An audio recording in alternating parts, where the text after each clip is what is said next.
The following content is for entertainment and educational purposes only. It does not constitute means for diagnosis, healthcare advice, nor treatment. Make use of a qualified healthcare professional for such purposes.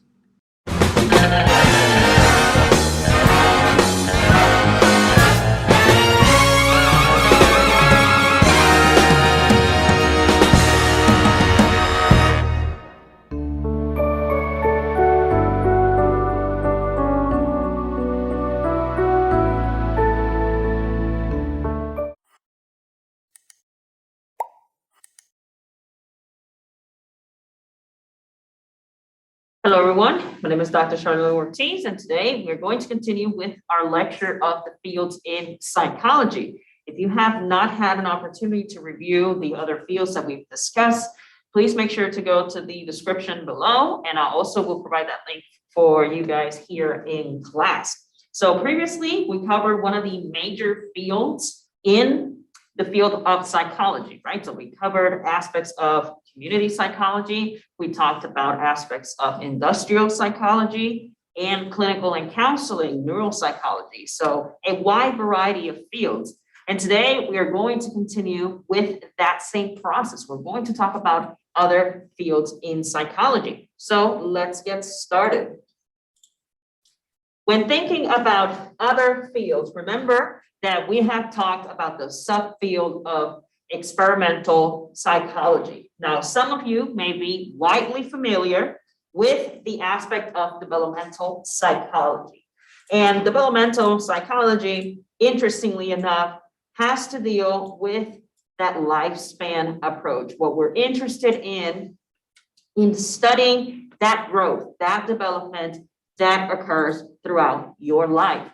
Some people erroneously and incorrectly, when they think about lifespan or they think about developmental psychology, one of the first things that they do is simply think about childhood, right? So they start thinking about, oh, that's when children develop and they start walking, they start crawling, or they start doing, hitting those specific milestones. But I need to remind you that developmental psychology does not only focus in regards to childhood, because developmental psychology is interested in child development, adolescent, adult, and also late adulthood, all the way up to the point of death. So developmental psychology is also interested in prenatal. So even before a person is born, they are still looking in that development. How does the zygote, the embryo, and then the fetus, how is it that it's developing just before birth? So notice that it goes way before, to the time of conception, all the way up to the point of death. And why is it that we're interested in such a wide range of time? Well, because behavior will change over time. Your values, views, perceptions, everything like that will change. Think about yourself 5 years ago, 10 years ago, right? So notice that we're not simply talking about children, we're also talking about the development throughout our entire lives. I think that practitioners sometimes make that fault, though, that they only focus on childhood, but nonetheless, each aspect of your life will be important when it comes to your development. Now, we also had an emergent field, right? An emerging field of neuropsychology. What this is interested in, this specific field, as you see, it's a subfield of a subfield, right? So we have developmental, and then when we go down another level, you'll notice that we have neuropsych. What this is intended to do, what this field is intended to do, is work with older individuals, right? We're thinking about 60 plus, right? We're thinking about older adults, right? So we like to think about age of retirement, those ages in which the individual is retiring, the nest is empty, children are grown, now we're dealing with grandchildren, maybe great-grandchildren. And we're also dealing with aspects of impending death, because as you know, the older we get, more likely we are to die. So that's another presenting issue that you may have with clients of older generations. So any questions about developmental psychology or neuropsych? A lot of the presenting issues that you're going to see in the field of neuropsych, one of the things that you're going to see a whole lot in this field here is a lack of purpose. You're going to see that a lot with your clients and patients. You're going to see that they believe they have lost their purpose because either they're retired or they are not having, they don't have a family anymore in the sense that they don't live in the house. So that's a really common presenting issue is what is my purpose now that I am retired or that my family is not here or that everybody I know is starting to die, right? So for example, your best friend passes away because of age. So now you're starting to lose that sense of purpose. So it is a really common presenting issue. Let's move forward. If we don't have any questions about developmental psychology, let's look into educational psychology. Educational psychology. This field is immensely interesting. And I don't want you to get it confused with school psychology, because we did talk about school psychology before. And generally, school psychology is dealing with faculty, school, and parents in regards to adjustment concerns and aspects of how is it that we navigate that school life, that adjustment. Whereas educational psychology, their focus is what is it that helps us learn and help us teach, right? So remember, that's one of the main differences. We don't want to confuse educational psychology with school psychology because educational psychology is focused on effective learning. What can I do to provide a better delivery for my students? And what can we do for you to understand better the lecture, right? So it's a two-way street when it comes to educational psychology. So for instance, in the feedback that you guys provided me fairly recently, one of the things was, let's add another form of teaching method. And that's great because that's the focus of educational psychology. What is it that I can do to enhance that learning process? So any questions about educational psychology? Good deal. Good deal. Now, some of you might have taken, and I would hope that you guys have taken, social psychology. And what is social psychology? Social psychology is we're looking into that cognitive factor, right? That cognitive factor and that behavioral factor. And how is it that these two factors here change because of the interactions that you have in a social setting? This is immensely interesting because we like to believe that the way we behave is independent from everything that goes around, right? And the reality is you won't behave the same, and you're going to inform your decisions based on social interactions that you have with faculty, with your family, on the street, with other peers.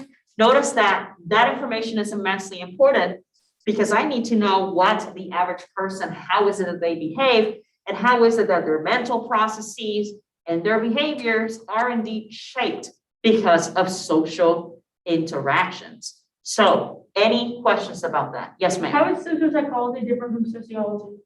So it's really interesting because in social psychology, the question was for those of you who are watching online is how is it different from sociology, right? I'd like to think about social psychology as that inclusion of behavior, of that inclusion of how is it that I can mold your behavior? How exactly is it molded because of interactions? Whereas a person who is in sociology, they start taking into account, for example, the society as a whole, right? So not necessarily just the individual and how it changes, but how society changes. Whereas it's sort of like individual versus like group. right. And I would like to view it that way for sure. But notice that in social psychology, we say individual, but in reality, you're still dealing with other people. But I like to think about sociology as the science that studies society as a whole, whereas I like to think about social psychology is I'm going to study how a individual person's, the characteristics of this person, whether it be mental or behavioral, are going to be shaped because of interactions. I like to view it as a micro versus a macro. Okay, Does that answer your question? yes. All right, good deal. So let's revert back to our slides. Any other questions? All right, let's talk about another field, right? And that is the biological subfield. Now, as you know, the biological subfields are going to be expected. We're going to look at that component. We're going to look at that component, that physiological, biological, hereditary, genetic, anything, any aspect that has to do more with the physiological, physical side of things. And of course, if you've been my student for a while, you've probably heard me say, or if you watch other videos, you probably know that one of the things I love to say is anything psychological has a biological foundation. Everything psychological will have a biological foundation, whether it be structural, I should say, physiological, chemical, whether it be any sort of physical trauma, for example, a head injury, hormones, neurotransmitters. There's always going to be a physical component. So because of that, many of the research that we do can be based on the biological subfields in psychology. One of them is behavioral cognitive neuroscience. This is a highly, highly specialized field for those of you who would be interested. If you're taking biology classes or if biology is something of great interest to you, maybe this is a good field to consider. Notice that the intent of behavioral cognitive neuropsychology is we're trying to look at those physiological aspects that are going to impact your behavior and your cognition, right? Because remember, anything psychological will indeed be impacted by physiological aspects.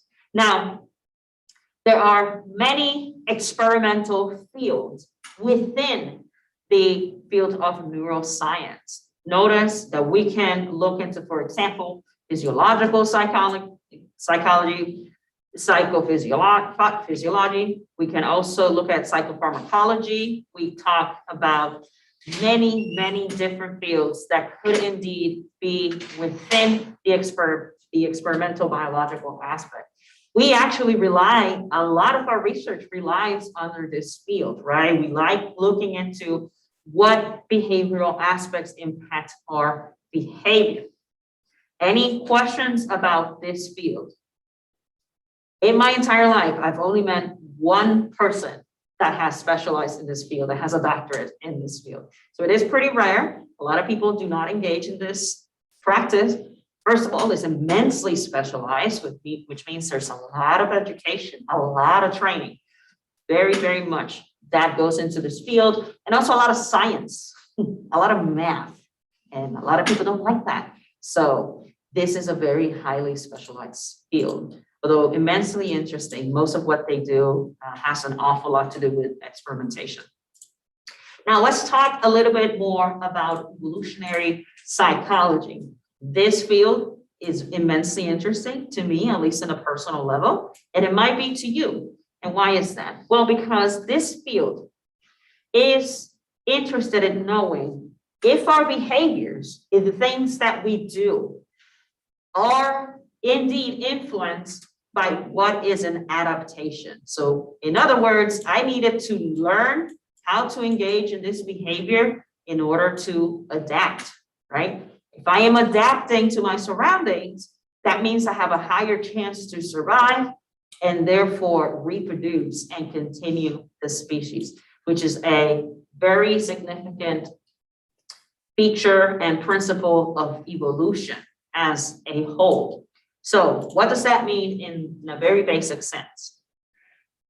What it means is when a species has to adapt to a certain condition, it's not necessarily what I normally hear, survival of the fittest, right? So that's not really what we like to think of as fit, as strong.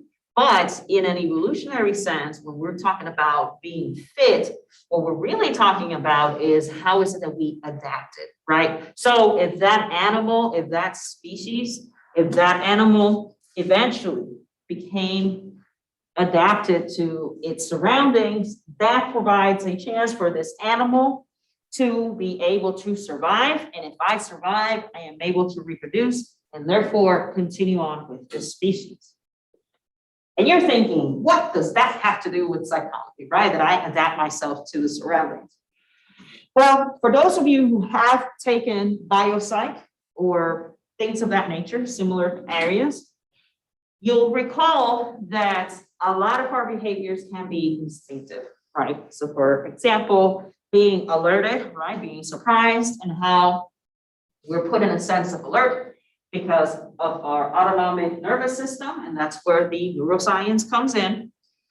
And you'll know that we are naturally inclined to either leave that situation or fight that situation.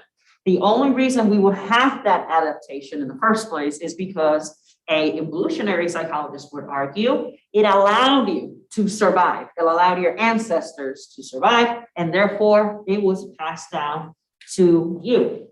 I like to think about evolutionary psychology, even in not so life-threatening behavior. So for example, think about flirting as a behavior, right?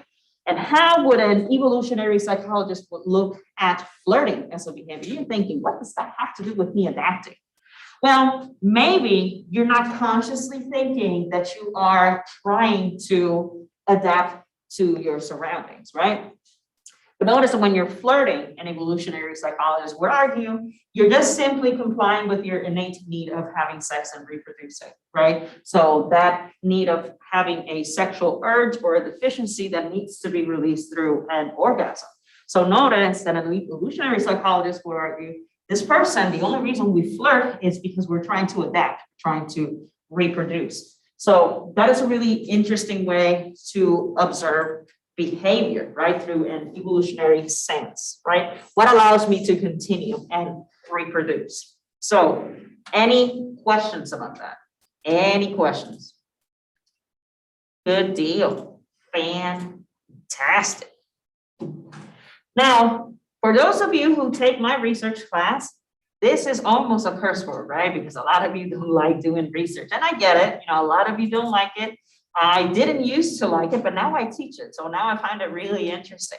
And our pseudo curse word is quantitative research, qualitative research, right? And it is difficult, but indeed it is very necessary, very, very necessary.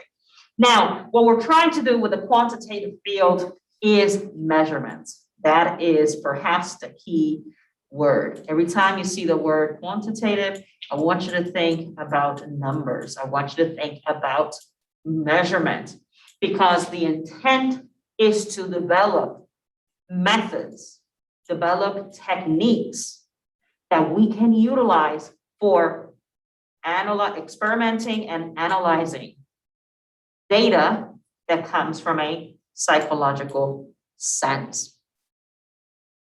The intent of quantitative psychology is basically devising and creative methods and techniques for me to understand data, for me to understand psychological data. This is immensely useful because if I am able to develop data, I am able to analyze it and provide an interpretation. It provides me with the ability of providing an evaluation, a mathematical evaluation, particularly for the field of psychological assessments, right? The field of psychological assessments. And some of us really enjoy the field of psychological tests and assessments. I feel that it is really popular, even with lay persons, right? A lot of people, oh, let me do this little test and find out what my personality is. Well, here's extroverted, am I right? I'm an STJA, that's what it is. You can Google it. So I'm sure some of you are like, let me see what that means, right? I'm immensely analytical, which makes a lot of sense because that's what I did for a living for 10 years. So I wouldn't know that information if someone hadn't actually conducted quantitative research in order for us to study, i.e. personality, psychopathology, coping mechanisms. So this field is immensely important for us to be able to understand psychological data. So any questions about that? Good deal. So now that I explained all of the fields of psychology, or at least a very broad view of all the fields of psychology, including on our previous lecture, what's the job outlook, right? What am I looking at whenever I graduate? What are things that I could expect? Interestingly, with your bachelor's in psychology, you're probably going to end up working in everything else other than psychology, just letting you know. If you remain with your education in psychology, chances are you may not necessarily be engaged in a field that is indeed related, right? That is really indeed related to psychology. Now, a lot of that has to do with the fact that a lot of the things that we do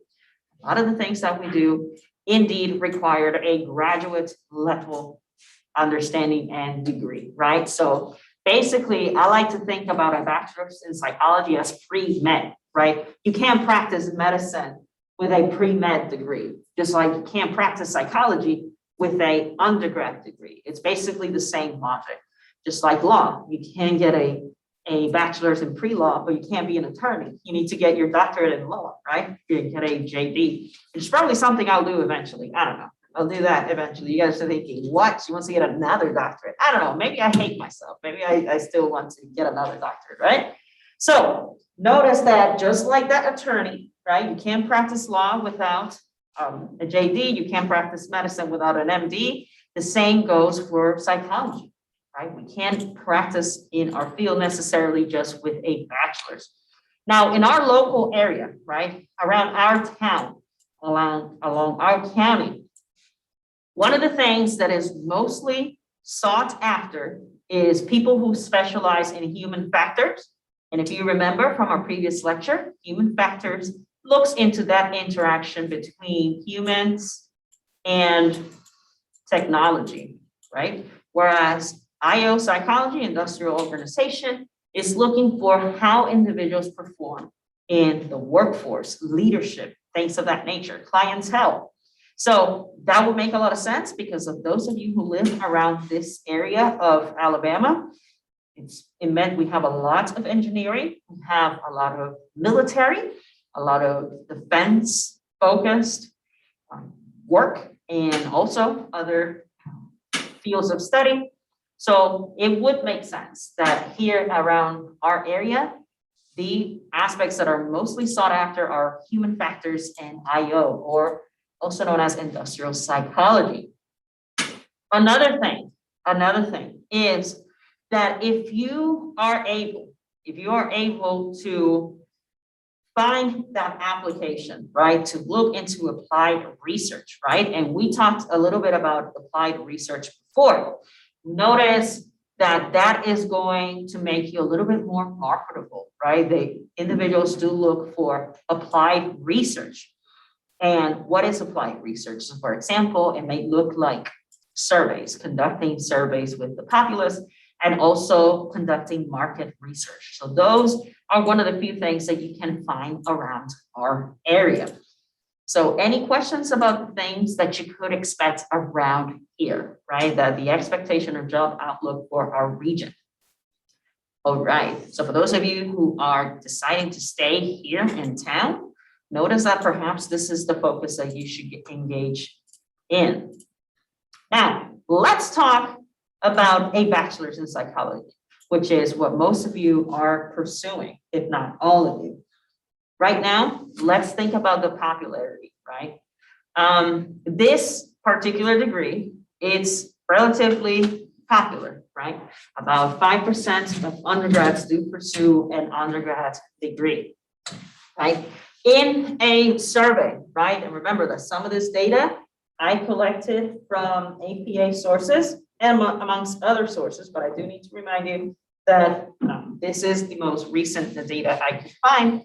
And of course, it's late 2021. So if you're watching this at the later time, this applies to 2021.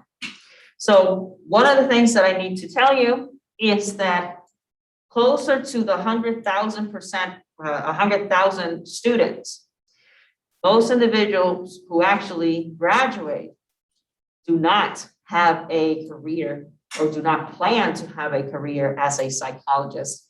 So I don't want you to think that just because you're getting a bachelor's in psychology, that being a psychologist is the only field. So notice that about 100,000 people believe that. They don't want to necessarily become a psychology.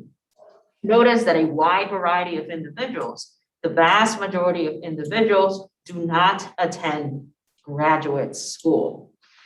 But a graduate degree is indeed necessary to practice in many specific fields involving psychology. So for example, if you're interested in being a counselor, a social worker, a psych assistant, or perhaps teaching at a university, being a school counselor, being a professor, notice that all these fields that are related to psychology or becoming a researcher, all of these fields generally require that you do indeed have a graduate degree. So that is something to keep in mind. You're generally required, right? And are indeed necessary for you to perform in a wide variety of fields. Now, generally, only about 5% of persons work whenever they have a bachelor's. They will work in an area specifically related to psychology, right? So it makes sense that it is pretty low because most jobs will require a graduate degree. So it does make sense that only about 5% of those individuals that have a bachelor's in psychology will actually perform in psychology. Why is that? Well, because generally it's necessary that you do have a graduate degree. So any questions about a bachelor's in psychology? All right, good deal. Let's move into the job market, but whenever we start hitting that graduate sense, right? So let's move into your master's. So once you've graduated, once you have graduated from your bachelor's, generally, we're going to look into a master's sense.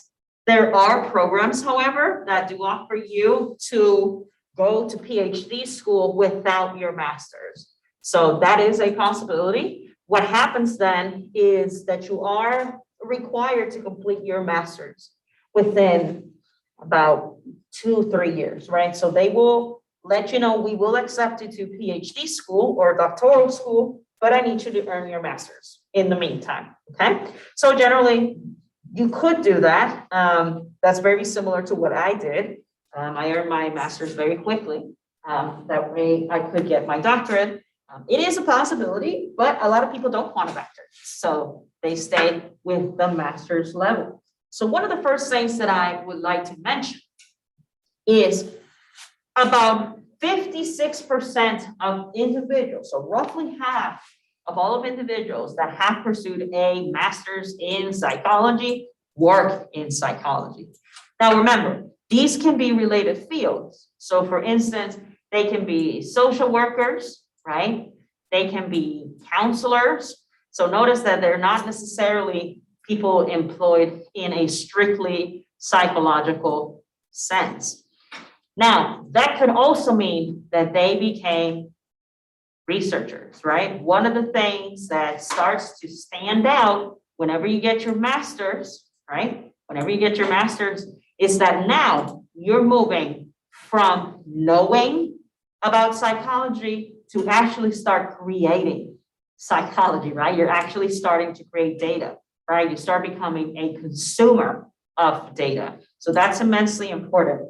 I like to think about, so your bachelor's is when you learn about the data, right? Your master's is when you learn to consume data.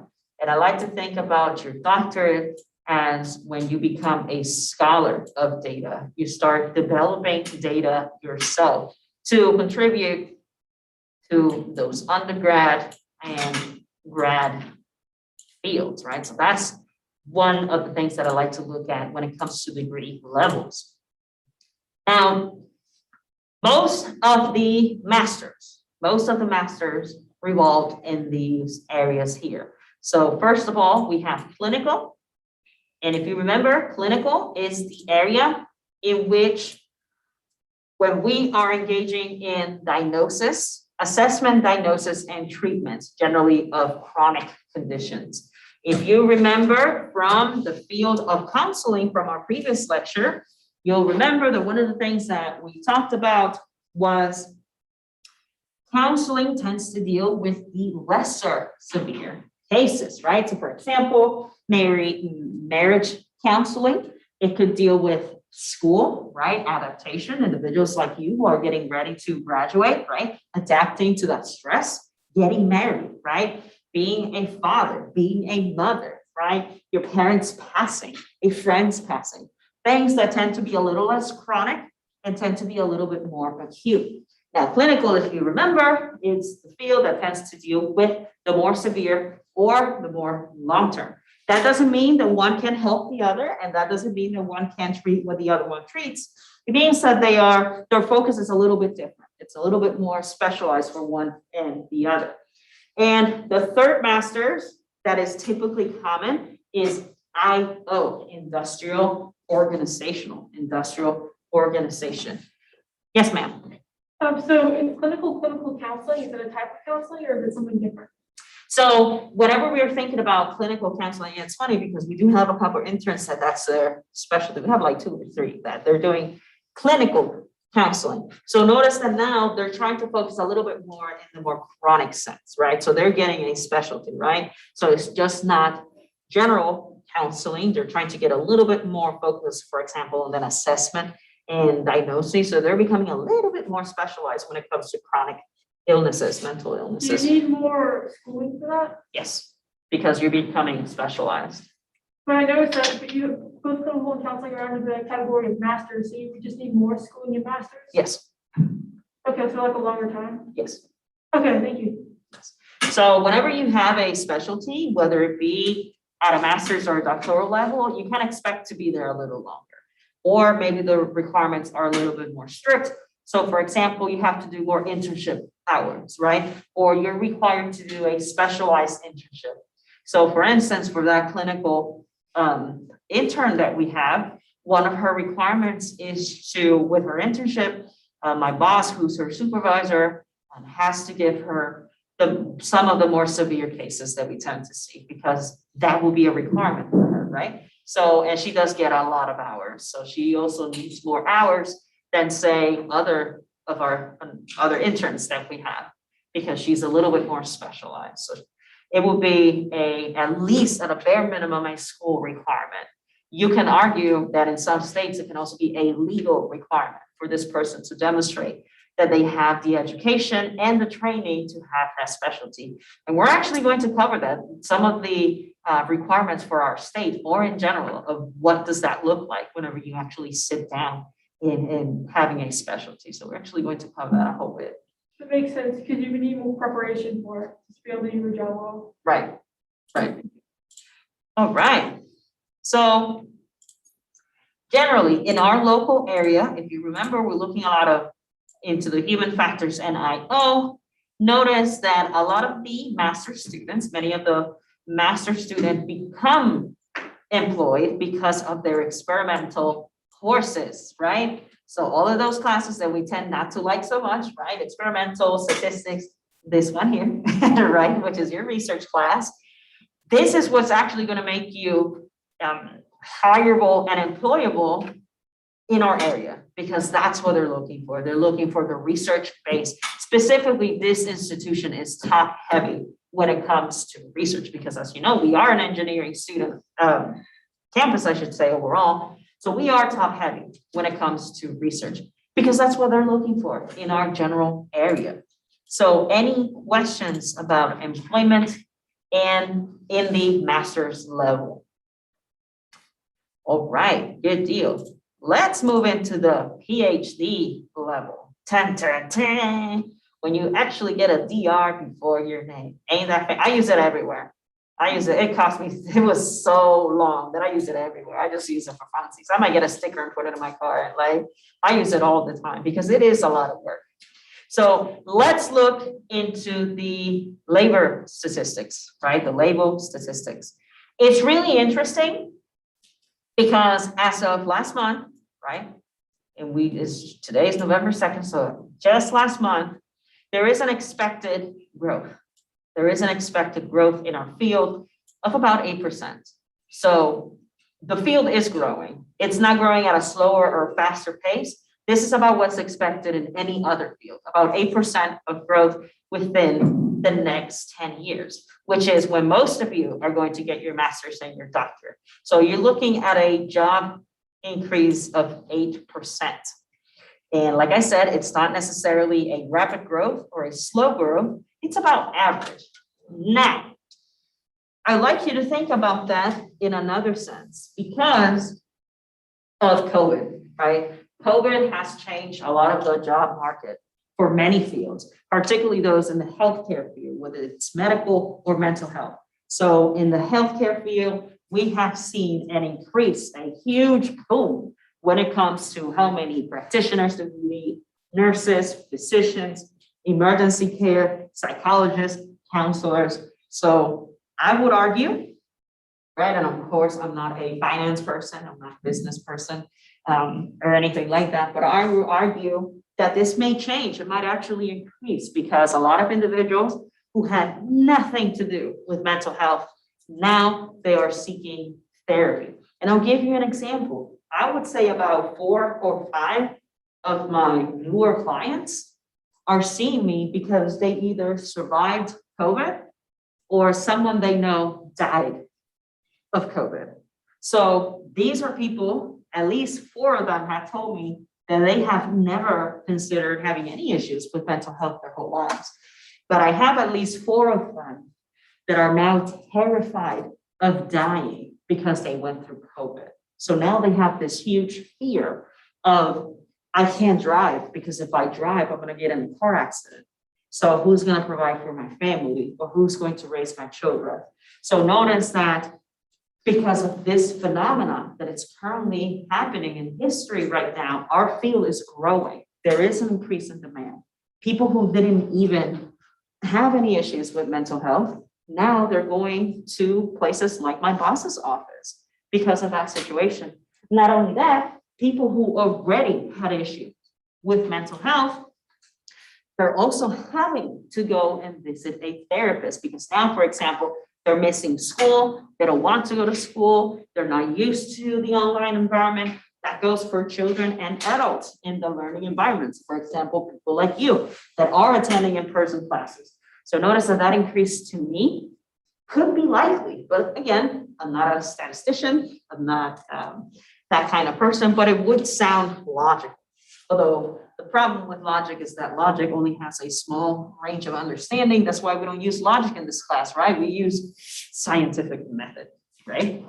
So something that I like to show you guys is this cute little graph that I found, right? This cute little table. So as of last year, this is generally what the outcome in earnings looks like, right? But this is for the entirety of the United States. So this includes 50 states and its territories. So for example, Puerto Rico, Guam, American Samoa, Northern Mariana Islands. So there's like 20 territories or something, by the way, in case you didn't know. So this includes basically the income, right? The income that you could be expected to earn. So generally, I do consider this one to be a little low. I don't think I've ever met someone who will start working as a psychologist at a PhD level for this amount. I've never seen that. They usually start at the very least in the upper 90s or 6 figures generally. They generally don't start over here, at least in my personal experience, particularly in the clinical sense, right? Particularly in the clinical sense, it's very, very shocking to me to see that. I think in our state, it starts at 98 in this state for a PhD level job. So in our state is generally 98% or 98,000 a year. So I do think this one's a little low. I think these two are a little bit a better representation of that statistic. So any questions about the income at a PhD level? Yes, ma'am. I just have a question. How is the job as like a clinical counselor or a psychologist or whatever be different as a PhD, when you have a PhD than it would be if you have a master's? Very different, very, very different. So the question was, how is it different if you're a counselor at a master's or if you're a psychologist? One of the main differences is assessment. That's probably the biggest difference. So a psychologist or someone who holds a doctorate in psychology can provide very specialized assessment, very specialized assessment. They can also become expert witnesses in custody disputes, in criminal cases, whereas at a master's level, you are a little limited in how you can practice. And because you are limited, you can't do certain things, both because of your experience and training and legally. So you can't, for example, provide some forms of assessment. So you would have to hire a psychologist for that, particularly in the assessment side of things. Like, for example, like diagnoses. So there are certain things that, for example, a counselor would have to refer out because it would be outside of their scope. Okay, that makes sense. Another difference, not only in the assessments, but also in the research side of things. So if we had to conduct research, right, we would hire a person with a PhD or a doctor, so ED and PsyD, but particularly, better yet, a PhD. Because, like I said earlier, in a bachelor's, right, in a bachelor's level, you are becoming to know what research is. At a bachelor's level, at a master's level, I should say, you become a consumer of research. But at a PhD level, you are the creator of research. Now you become a scholar. So it would be immensely unlikely to hire someone at a master's level to conduct research.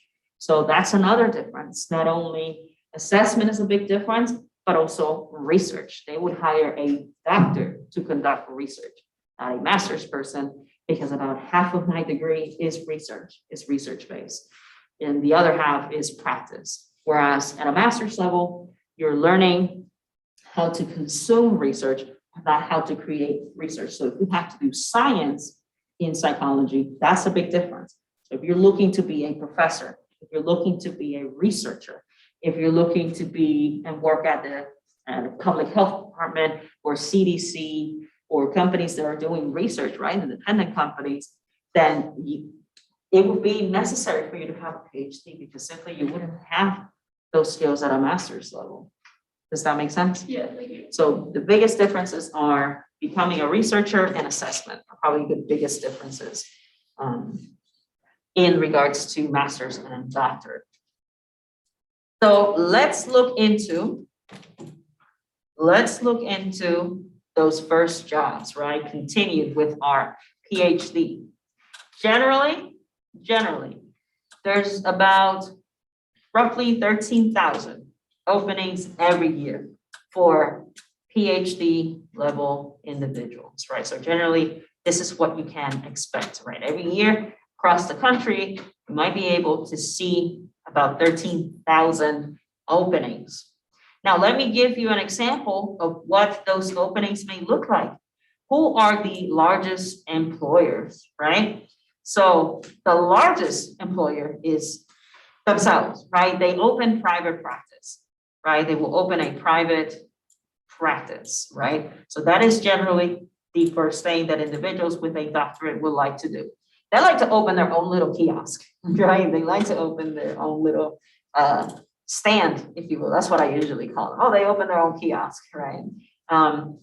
It is more typical. I would say it's probably the most, I don't want to say it's the most lucrative, but because you are self-employed and you have your own practice, that's going to go to you, right? It's not going to go to a nonprofit. It's not going to go to a private business. It's not going to go to a public organization. Whatever income there is for yourself and your employees. So I would argue that, yeah, it's one way to generate that income. Something that they don't tell you, however, is you spend your entire life getting this PhD, 8, 10, 12, 15 years getting this doctorate. But what they won't tell you is that in order to have a business, you should know about business. Isn't that funny? So you have a person spending, 10 years of their life, 12 years of their lives, becoming a psychologist, but never a business professional. So whenever they are exposed to, I'm going to open my own little kiosk, now you're going to start having difficulties with, oh man, I have to manage my own business, permits, licensure, liability, employees, payroll. And that's not something that you generally learn in psych school. So if you are interested in opening your own little kiosk and becoming and having your own practice, it might not be delusional to think maybe you should get a couple credits or maybe an undergrad in business, because it is very difficult to manage a business. And my boss, for example, she got a bachelor's in business, and then she had a bachelor's in psychology, her master's in counseling, and then her doctorate in counseling.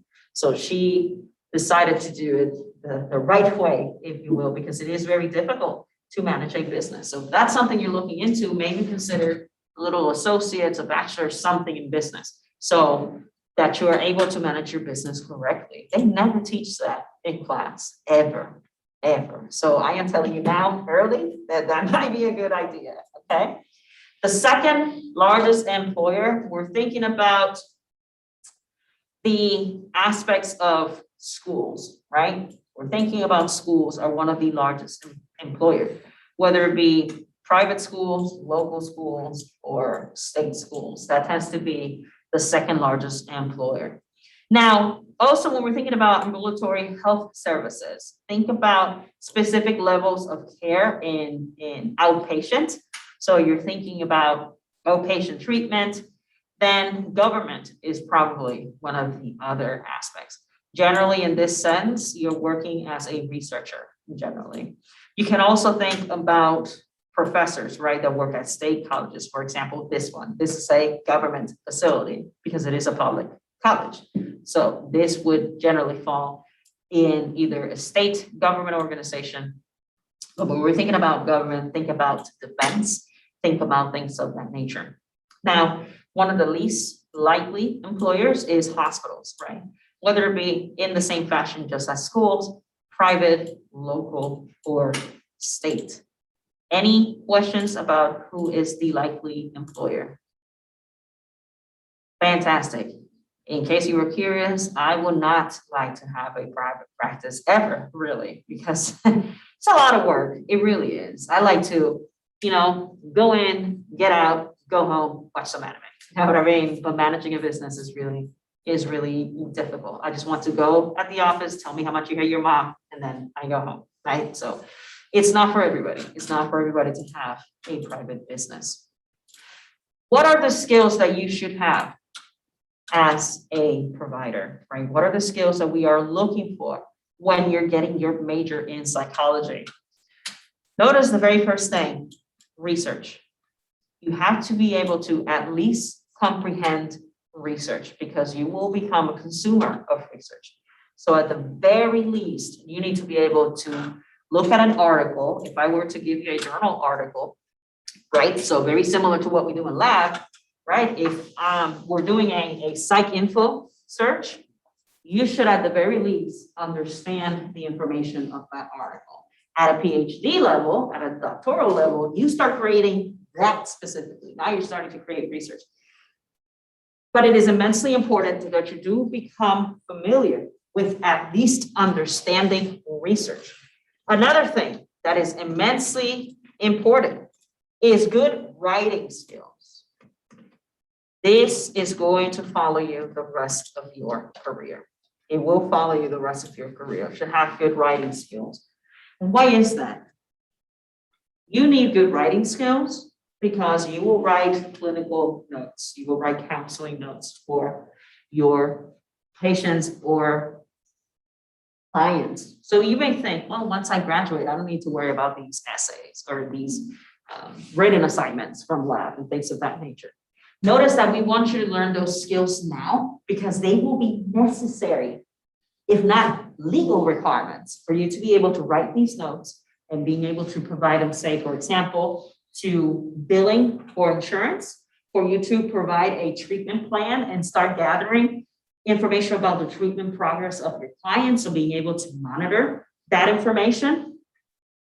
And when I say legal, I do mean legal. So for example, you could be subpoenaed by a judge to present information about a client.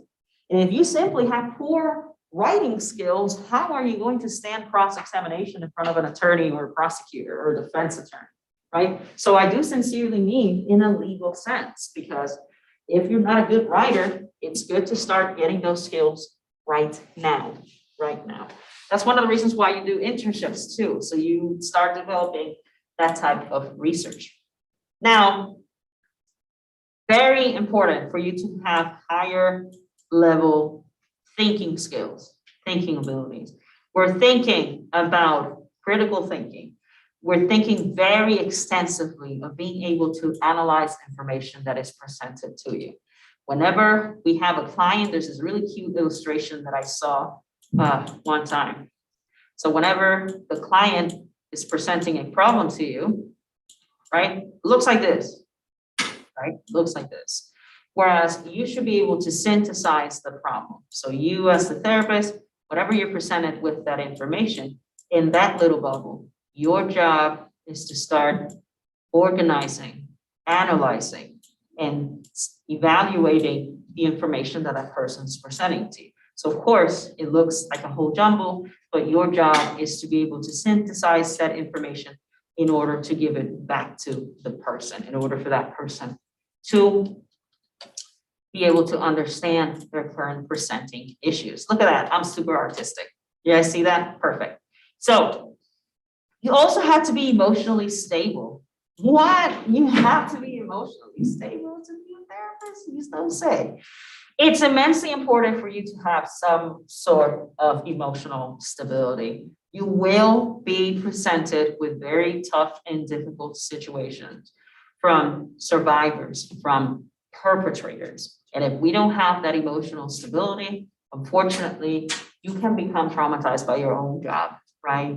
And that's what we call vicarious trauma, right? Basically being traumatized because of another person's trauma. So a lot of things that a lot of people don't understand is that therapists need therapists.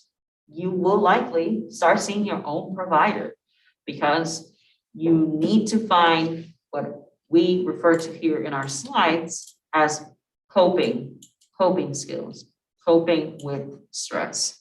The field of mental health, particularly the fields of counseling and providing therapy to individuals, is immensely demanding. It is immensely demanding.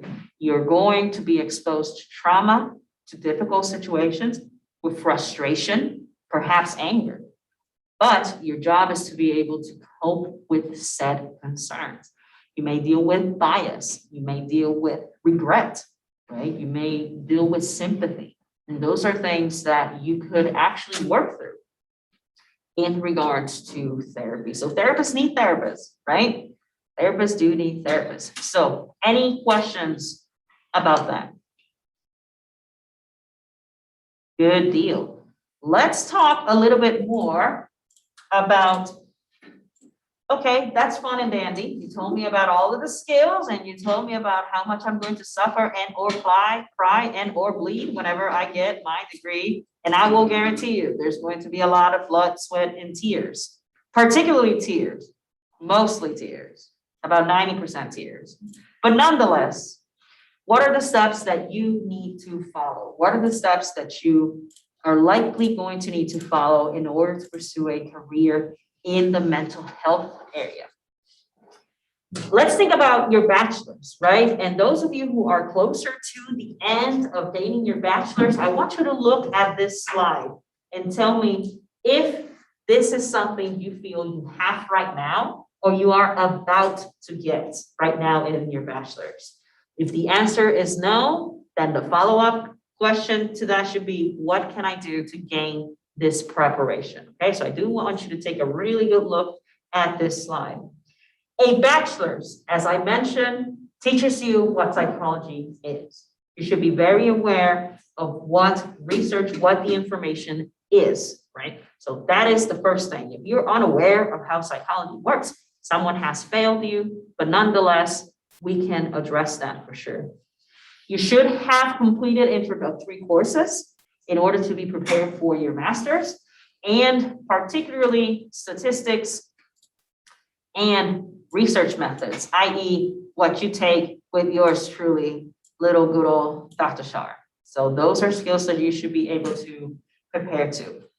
Now it is expected that some individuals become familiar with programs and programming. So for example, not necessarily software development, but that you are indeed familiar with how to utilize different programs. And I can't stress that enough, your writing skills should be at least at the fair level right now. If you think that you're less than fair when it comes to your writing, let's get you some assistance, okay? Maybe go to the Student Resource Center, maybe take an extra writing class, an extra English class, because that is part of your preparation in order to go to graduate school and better yet, serve your clients. Now, generally, whenever you apply for that graduate school, right? Whenever you apply for that graduate school, you are required to at least have 18 credits of basic coursework. So now you're going to look into these classes and see if you indeed meet this criteria. Generally, it's anywhere between 18 and 21, 18 and 25. So that's usually the range that you can expect. Now, another interesting aspect that a lot of people don't necessarily mention is your leadership, right? What have you done in your bachelor's that allows you to become a leader, that allows you to show that you are different from the rest of your peers? That is going to be very important because you want to be able to stand out. Right? You want to be able to stand out whenever you apply for your master's. So notice that, for example, honor societies are a really good way to engage in that leadership. So for example, Psych-Chi, some individuals do volunteer work. So, and we're actually going to talk a little bit about that. So if you think that any of these areas are perhaps not as strong, now is the time to start looking into them. So these are other things that you should also consider for your preparation, right? So I also want you to take a really good look at this slide. Now, if you have rigorous training, right? So for example, what we offer here, I would argue an institute is pretty good. But when it comes to research, you want to know, and I want you to know that, yes, this is going to provide you an advantage for your careers. Now, what does that application look like, right? What does that application look like? So one of the things that is going to happen is that you're generally going to take the GRE. What is the GRE? The GRE is basically almost like an SAT.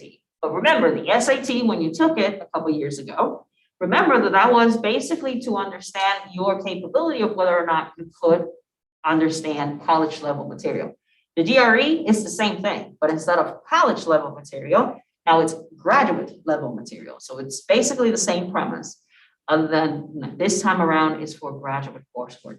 I will tell you that a lot of institutions are doing away with this requirement. Right, so a lot of institutions are not providing. I see a little faces of celebration, like, ha, that's great. Well, a lot of institutions are getting rid of this requirement. There's many reasons for that. It is still a point of contention whether or not should we keep it or should we get rid of it. But a lot of institutions are starting to get rid of this specific requirement. GPA is immensely important. Very, very important when it comes to your application of graduate school. Most places require that with your application, you have 3 letters from your psychology professors specifically. So not like your sociology professor, your English professor. Generally, they do require that you have letters from psychology persons at your school. Now, they also, this here, it's generally in the theoretical side of things, right? Your coursework. But let's look at the application, right? The practical experience.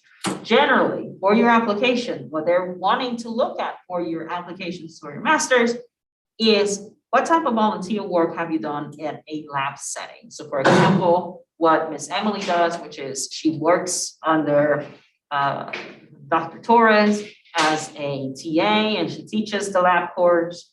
And also individuals who work and volunteer in psychological services. So for example, are you working for a nonprofit? Are you working for a crisis location? Are you getting your practicum and internship hours in regards to those services? Yes, ma'am. Would this be like internships and stuff? That would also count, right? Generally, it used to be in the past that undergrads did not have internships, but now some colleges are trying to make you more marketable and say, no, you need to take an advanced research class, and no, you need to start doing your practicum and internship, because they're trying to make you more marketable. They're trying to give you a leg up with your application. So yes, you're absolutely correct. Okay, thank you. It didn't used to be the case back when I went to college. Very few places would require for you to do an internship as an undergrad. Let's look at your master's, right? So let's look into what would it take to prepare yourself for that doctorate, right? What would it take you to prepare yourself? Now, here, remember, you're going to become a consumer. So now you're not focused in your bachelor's, right? Which is you are looking into knowing, right? You're looking into knowing what psychology is, but as a master's, you're becoming a consumer, right? How to do psychology with other individuals. How is it that I'm going to apply this consumed knowledge that I'm getting from research? Now, most of the terminal masters, and what does terminal mean? It means that you are done with school and practice. You want to practice. So some of the masters do not allow you to go and practice, right? So many states do not allow, say, for example, if your master's is in experimental psychology, it's likely that it's not terminal. It's likely that you're not done, that you actually have to get either another master's or a doctorate because you can't practice, right, with that type of degree. So terminal simply means you're getting a master's in which you can indeed practice with. And generally, those look like counseling, clinical, or industrial organizational. So if you're not interested in pursuing a doctorate because that's a whole lot of work and you don't like writing and you don't like math, then perhaps one of these three areas can be a little bit more beneficial to you. Now, there are different masters that you can have. You can do an applied master's. So when I say applied, I want you to think about what are you doing with a client, right? So applied simply means you are rolling up your sleeves, you have a client in front of you, and you're actually doing therapy, right? So that's what I mean by applied. What I mean by experimental, on the other hand, is it's not a client, it's a research participant, it's an animal. You're doing research with individuals and not necessarily doing things that are applied. Notice that there is still a heavy emphasis on research. So I am sorry, this will follow you, right? Research is going to follow you along the way. Generally, you're looking to work in a facility that has those research methods, that has those statistical aspects of things. Notice that you're also wanting to work in a place that does give you access to programming, statistical programming, and experimental processes. Also assessment, right? We have a lot of assessments that are computer-based programming. Now, if you could become a teaching assistant in regards after you get your bachelor's and at your master's level, that would also give you a leg up whenever you are applying for your doctorate. So any questions about that? Good deal.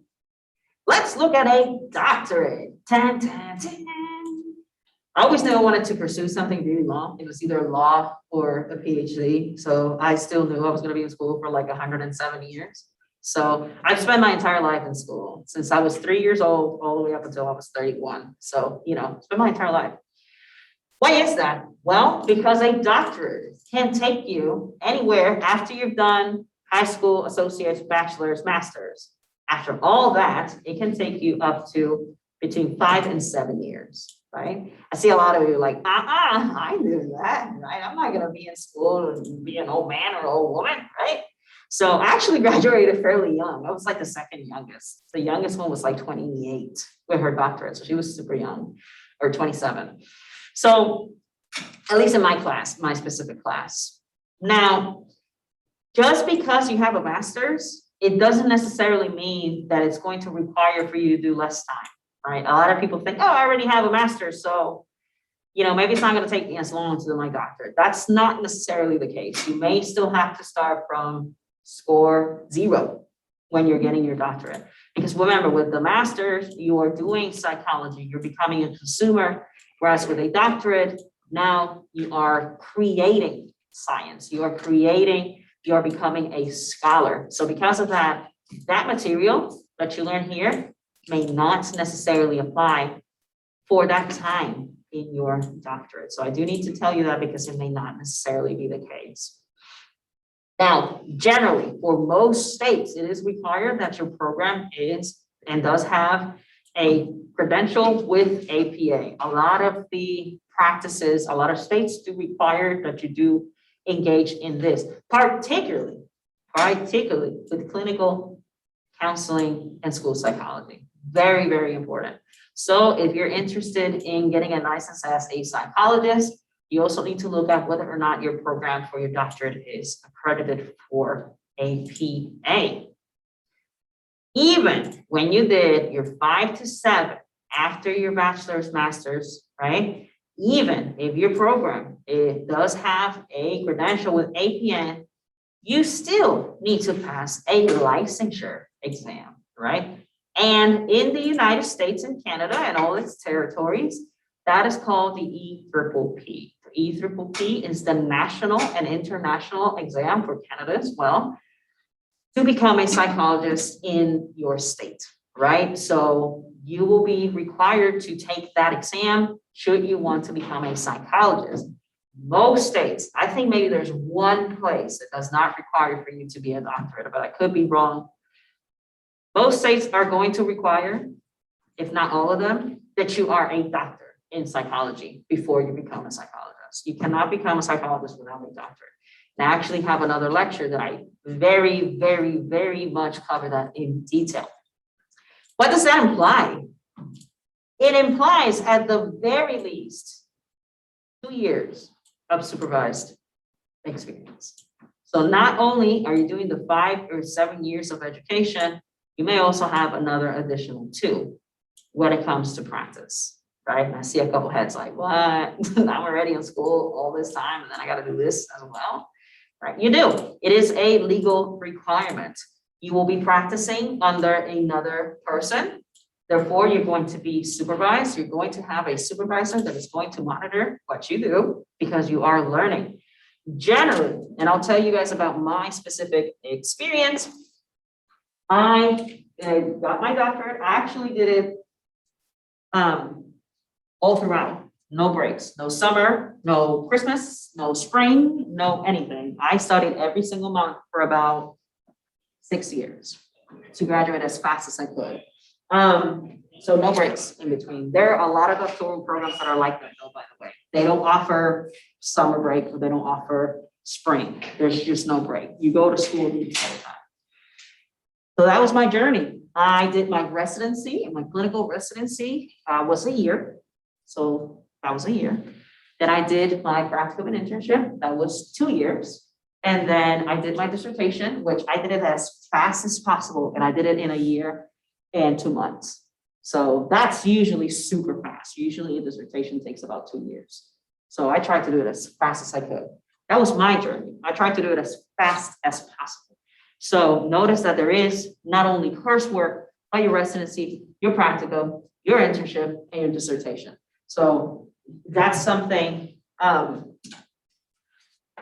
that you need to consider. Time is a big factor when it comes to a doctorate in psychology.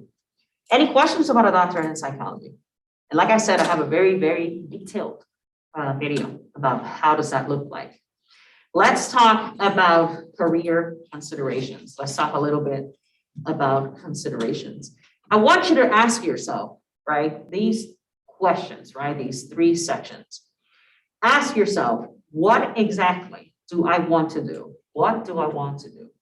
And you can go back to our previous lecture and this one and say, do I want to be in the service field, in the applied, experimental, biological, or quantitative.